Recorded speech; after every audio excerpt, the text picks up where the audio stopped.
पूरा middle east आजकल भीषण युद्ध का सामना कर रहा है। पहले ईरान और इजराइल का युद्ध, लेकिन अब सीरिया में गृह युद्ध शुरू हो गया है। हालात इतने बिगड़ गए हैं कि सीरिया के राष्ट्रपति को अपना देश छोड़कर भागना पड़ा है।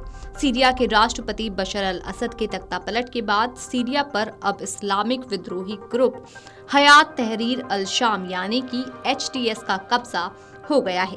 सीरिया में HTS के कब्जे के बाद अमेरिका वायुसेना ने बॉम्बर्स ने इजराइल के साथ मिलकर सीरिया में सैन्य ठिकानों और केमिकल हथियारों की फैक्ट्री पर जोरदार एयर स्ट्राइक करके उन्हें तबाह कर दिया।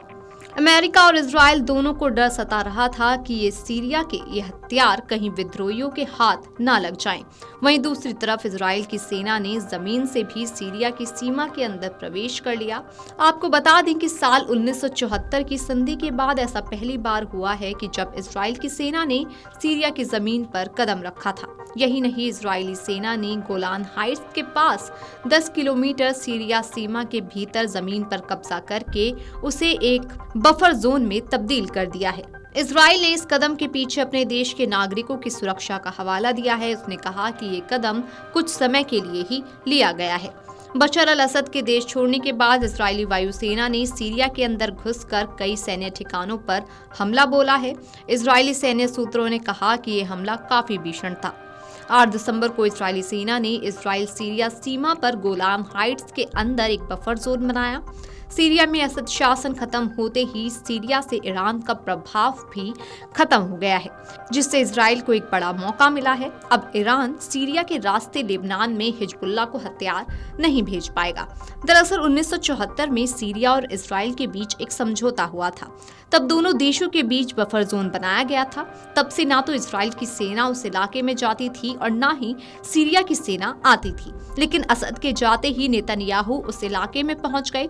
उन्होंने कहा, असद सरकार जाने से 1974 का समझौता टूट गया है। सीरियाई सैनिकों ने सरेंडर कर दिया है। हम किसी भी शत्रु को अपनी सीमा पर पैर जमाने की अनुमति नहीं देंगे। इसके बाद इजराइल की सेना बफर जोन की ओर कूच कर गई, यहाँ तक कि उन इलाकों पर भी कब्जा कर लिया जो कभी सीरिया का हिस्सा हुआ करते थे। इजरायली सेना ने सीरिया से लेबनान तक हथियारों की सप्लाई रोकने के लिए हमले तेज कर दिए।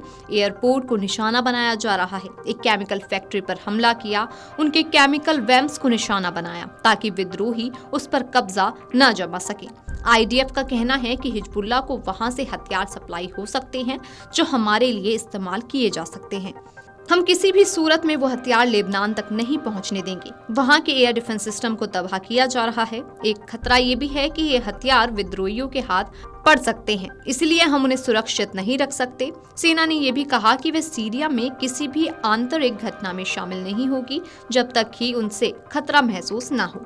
सीरिया के राष्ट्रपति बशर अल असद के रूस भागने और देश पर विद्रोहियों का कब्जा होने के बाद राजधानी दमिश्क की सड़कों पर जबरदस्त जश्न मनाया गया। विद्रोहियों ने असद के शासन में कैद किए गए कई कैदियों को भी सोमवार तड़के काल कोठरियों से मुक्त कराया। असद परिवार के करीब 50 वर्षीय शासन को सिर्फ 10 दिनों में विद्रोहियों ने हमला बोलकर खत्म कर दिया और अब राजनीतिक कैदियों को आजाद करने के लिए जेलों व सुरक्षा सुविधाओं में तोड़फोड़ की।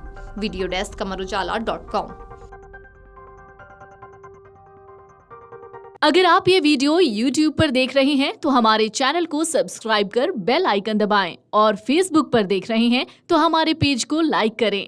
8 मिलियन प्लस सब्सक्राइबर, आपके इस भरोसे के लिए बहुत धन्यवाद।